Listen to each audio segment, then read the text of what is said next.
네, 뉴플리 오늘 제목은요. 윤석열 커피는 제2의 병풍 사건, 김만배 형이 광야로 끌고 갈게입니다. 대통령실이 나서지 않는 게 문제가 아니라 전직 대통령이 지나치게 나서는 게 문제다.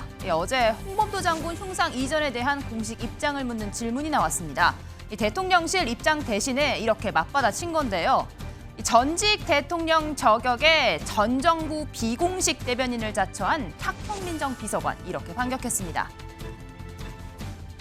바이든 때부터 시작해서 지금까지 일관되게 보여주는 자세라 실무적으로는 저렇게 해서 얻을 수 있는 게 뭐지? 전임 대통령과 싸우는 모습을 보여줘서 본인들이 가져갈 수 있는 건 뭐지? 혹은 본인들의 옹졸함을 보여줘서 얻어낼 수 있는 게 과연 뭐지? 기분이 좀 나아지시나? 그런 생각이 들더라고요. 모르겠습니다. 대통령실까지 나서서 말장난을 하는 게 문제인데요. 지나치게 나서지 않았다는 건 본인들이 아마 더 잘 알 겁니다. 그런데 홍범도 장군과 관련된 문제는 이건 무슨 현 대통령이 얘기하는 이념의 문제가 될 수가 없고. 네, 이렇게 역사 논쟁에 말을 아끼던 대통령실 오늘은 이 공식 입장을 하나 냈습니다.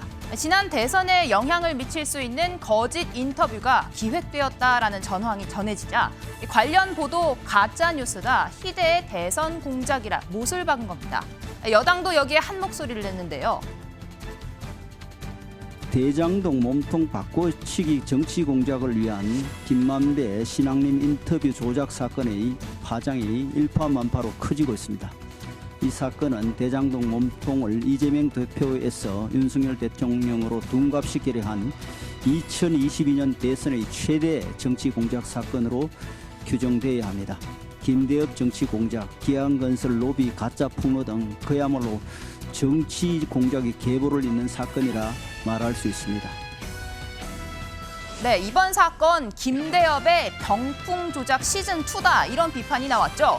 병풍, 병사, 병의 바람 풍자, 그러니까 병역 비리의 바람을 일으킨 사건입니다. 이 사건 21년 전 16대 대선으로 거슬러 올라갑니다. 당시에 전직 군인 김대엽 씨가 이회창 후보의 아들 병역 비리를 폭로했는데요. 하지만 검찰 조사 결과 김 씨의 주장은 모두 거짓이었던 걸로 밝혀졌습니다. 2년 뒤에 대법원에서 징역 1년 10개월형이 확정이 됐습니다. 어느 날 갑자기 이해창 후보 아들 병역비리 이야기가 나온 직후부터 이 병역비리 전체 어떤 수사를 갖다가 매도하는 거예요. 이건 있을 수가 없습니다.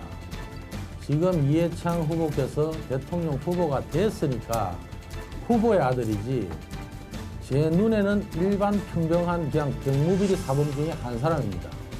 대통령 후보에 대해서 병역 비리가 있으면은 이야기해서는 안 되고 또 어떤 서민층에 대해서는 이야기해도 괜찮고.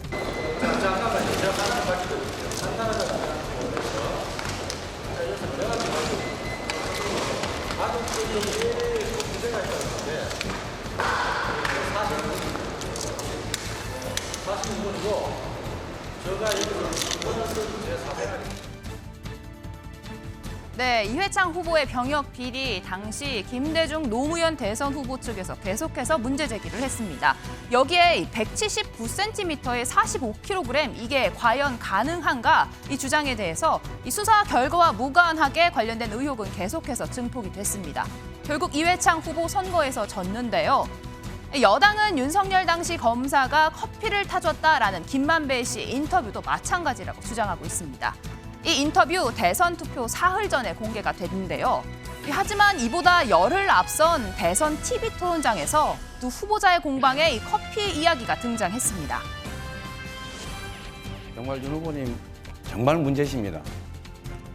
그것들에게 도움을 준 것도 윤 후보님이죠. 저축은행 비리 수사 봐줬지 않습니까? 그들한테 이익 본 것도 윤 후보죠. 제가 성남시장을 했습니까? 경기지사를 했습니까? 어디 엉뚱한 데다가 마치 이완용이 안중근에게 그 나라 팔아먹은 사람이라고 하는 얘기랑 똑같은 거지. 조은영한테 커피는 왜 사주셨어요? 왜 타주셨어요? 저는 그 사람 본 적이 없습니다. 아니, 참. 희한하네요. 갖다 붙이려고 10년 전 것까지. 그럼 어떻게 알았냐? 이재명 후보가 언론에 나기도 전인데 여기에다가 더 커질 수 있는 게 제가 의혹을 제기하는 건데 당시 검찰에서는 11월쯤에는 조우영이 사실대로다 이야기를 하고 했기 때문에 팩트가 뭔지 알았는데 JTBC에서 검찰발 뉴스 받아가지고 조우영 봐줬다 커피 한잔 했다 이런 나묵 다 나오거든요. 김만배라는 사람이 말하자면 당군 일의 최대의 그 나라 재산 도둑질한 말하자면 나라에 큰 해를 끼친 사람이고 네. 그걸 도와준 분은 이재명 후보잖아요. 근데 그 사람의 말을 금과 옥조처럼 들고 나와서 이제 대통령 선거에서 활용을 하는 건데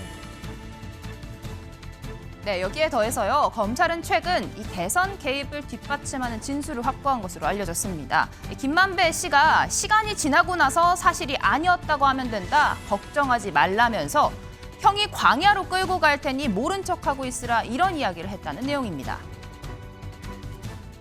이 사건은 내가 아주 엉뚱한 방향으로 사건을 끌고 갈 테니 너는 그냥 모른 척해라 하면서 이미 선거전이 본격화되기 전 2021년 9월에 인터뷰를 해놓고 선거 투표일 3일 전에야 기습적으로 폭로함으로써 우리 국민들의 표심을 강탈해 갔습니다. 신앙림 씨에 대한 압수수색 영장이 집행되기 직전에 이재명 대표가 뜬금포 당식에 들어간 것도 시점이 묘하기 짝이 없습니다. 최근 1, 2년 안에만 해도 생태탕 사건, 청담동 술자리, 김건희 여사 명품백, 그리고 김만배 커피까지 잊지도 않는 상상 속 소품 때문에 대한민국 국민이 희롱당했습니다. 네, 김명민 최고위원님, 이 언론 보도로 전해진 이야기 드립니다. 김만배 씨가 대장동 사건 관계자에게 형이 광야로 끌고 가겠다, 책임지겠다 이런 발언을 했다고 하는데 당시 이재명 대표, 당시 후보가 대장동 관련된 인물로 주목되던 상황이었는데요. 이 발언 어떻게 보십니까? 전형적인 가짜 뉴스로 대통령 선거에 개입하려고 했던 심각한 범죄 행위죠. 사실이 이제 드러나게 된 것인데요. 지금 대통령 선거가 3월 9일이었고 그로부터 사흘 앞섰던 3월 6일 네. 일요일 저녁에 뉴스타파 보도가 시작되면서부터 이 일이 불거지지 않습니까? 저는 당시 대통령 선거 한복판에서 선거운동을 같이 함께하고 있었는데 이 대장동 의혹은 애당초 이재명 후보에게 가장 큰 아킬레스건으로 가져갔던 부분들인데 TV 토론을 거치면서 오히려 부산저축은행 사건들을 엮더니 대장동 몸통이 윤석열이라는 주장을 이재명 후보로부터 하지 않습니까? 거기에 뒷받침이나 하듯 뉴스타파에서 그 같은 일들을 단독으로 녹취록을 바탕으로 보도를 하고 나니까 그 뒤에 대한민국의 메이저 언론들이 이 내용들을 다 뒤따라갑니다. 3월 6일 뉴스타파 보도 이후 3월 7일 대통령 선거를 이틀 앞인 월요일 저녁인데요. 산불이 그 당시 큰 뉴스였습니다. 당시 뉴스들을 검색해 보니까 MBC 언론 같은 경우에는 앞에 뉴스의 3개 리포트를 산불 보도를 하고 난 다음 바로 이어서 메인 뉴스의 리포트 4개를 가지고 바로 이 뉴스타파 얘기를 끌어다가 이야기를 그대로 보도를 합니다. 네. 과연 이 같은 일들이 일어났던 내용들을 지켜보게 되면 유권자들의 객관적인 판단에 심각한 영향을 미칠 수 있었을 거라고 추정이 가능할 텐데 이런 범죄 행위들이 이어지기까지 과연 누가 어느 정도 수준까지 알았는지가 앞으로 밝혀져야 될 대목이라고 생각하고 대한민국의 민주주의를 퇴행시키게 되는 가짜뉴스를 바탕으로 불법 선거에 개입하는 일들 다시는 대한민국에 일어나지 않도록 여기에 대한 진실규명이 필요하다고 생각합니다. 네, 박진영 부원장님. 여권에서는 이미 정치 공작으로 어느 정도 규정을 한 상황인 것 같습니다. 해당 보도를 한 매체는 끝까지 싸우겠다 좀 전에 입장문이 나오기도 했거든요. 이런 규정에 대해서 어떻게 생각하십니까? 대선이 결과론적으로 윤석열 대통령이 이겼잖아요. 이 이슈를 하태경 의원하고 박대출 의원이 또 꺼내잖아요. 두 분 다 PK거든요. 참 공천받기 위해서 참 노력 가상하게 많이 하신다. 이 말씀 드리고 싶고요. 이 이야기가 국회에서 나왔던 이야기입니다. 장제원 위원장이 질문하고 이동관 위원장이 이제 답변을 했던 이야기인데요. 그럴 거면요. 2021년도에 민주당이 주도했던 가짜뉴스 처벌법, 네. 징벌적 손해배상을 그때 통과시켰어야죠. 법. 그때 왜 안 통과시켰어요? 그 말씀 드리고 싶고요. 이거 다 내로남불인데요. 그 당시에 이런 일도 있었습니다. 대장동 그분 제가 기억하기로 이동관 위원장과 아주 가까운 언론사에서 특종하듯이 굉장히 많이 터뜨렸습니다. 근데 나중에 보니까요. 대장동 그분이라고 한 녹취록이 없어요. 그걸 왜 이야기 안 하세요? 이게요. 실제로 뭐 정당은 양쪽 비판할 수 있습니다만은 대통령실에서 이런 입장을 내려면요.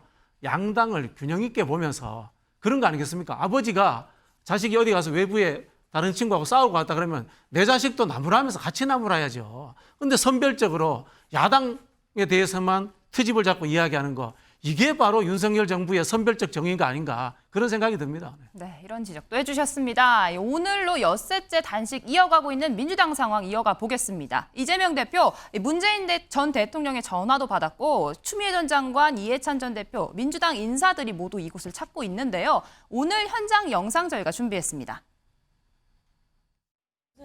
아이고 제가 일어나서 인사드리는데 박수는 주먹으로 네, 손이 아파서 감사합니다. 조금 어제 오늘 수치가 아니 아직은 뭐 견딜만 하는 이유가 있어요. 그 소문이 나가지고 그러니까 이건 극복한 상황인데 어떻게 동네 뉴스에 나와버렸다고. 방탄용 단식으로 인해서 수사에 차질이 생길 것 같다. 이런 좀 우려가 나오는데요. 어떻습니까?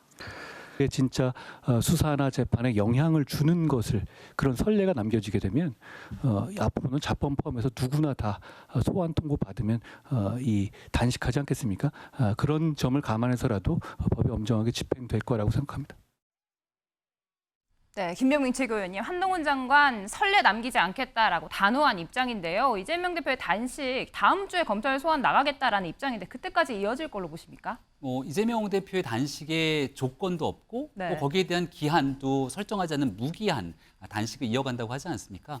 하지만 사람이 버틸 수 있는 최대치의 물리적 조건들이 있기 때문에 어느 정도 순간이 되면 단식을 멈출 수밖에 없을 것이고 단식 이후에는 굉장히 급속도로 건강이 악화됐기 때문에 여타 정치인이 그랬을 때 병원 신세를 질 수밖에 없을 겁니다.